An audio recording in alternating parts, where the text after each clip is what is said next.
ସ୍ଥାନୀୟ ଲେଖକ ସଂସଦ ଭବନରେ ବିଶ୍ୱ ଫଟୋଗ୍ରାଫି ଦିବସ ପାଳିତ। ଢେଙ୍କାନାଳ ସହରସ୍ଥ ବସ୍ ଷ୍ଟାଣ୍ଡ ନିକଟ ସ୍ଥାନୀୟ ଲେଖକ ସଂସଦ ଭବନରେ ବିଶ୍ୱ ଫଟୋଗ୍ରାଫି ଦିବସ ପାଳିତ ହୋଇଛି।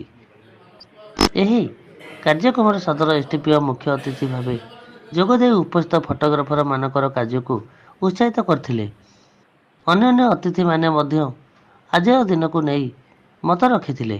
ଏହି ଅବସରରେ ଫଟୋଗ୍ରାଫର ମହେଶ ପ୍ରସାଦ ନନ୍ଦ ଏବଂ ଭାସ୍କର ଚନ୍ଦ୍ର ମହାରଣାଙ୍କୁ ଅନୁଷ୍ଠାନ ପକ୍ଷରୁ ସମ୍ବୋଧିତ କରାଯାଇଥିଲା।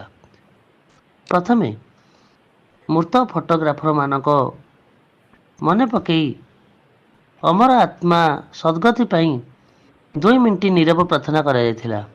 ଜିଲ୍ଲାର ବିଭିନ୍ନ ସ୍ଥାନରୁ 50ରୁ ଉର୍ଦ୍ଧ୍ୱ ଫଟୋଗ୍ରାଫର ମାନେ ଏହି କାର୍ଯ୍ୟକ୍ରମରେ ଉପସ୍ଥିତ ଥିଲେ। ଢେଙ୍କାନାଳରୁ ମହେଶ୍ୱର ସାହୁଙ୍କ ରିପୋର୍ଟ, ଦୁର୍ଗା ନ୍ୟୁଜ୍ 24 ଓଡ଼ିଆ।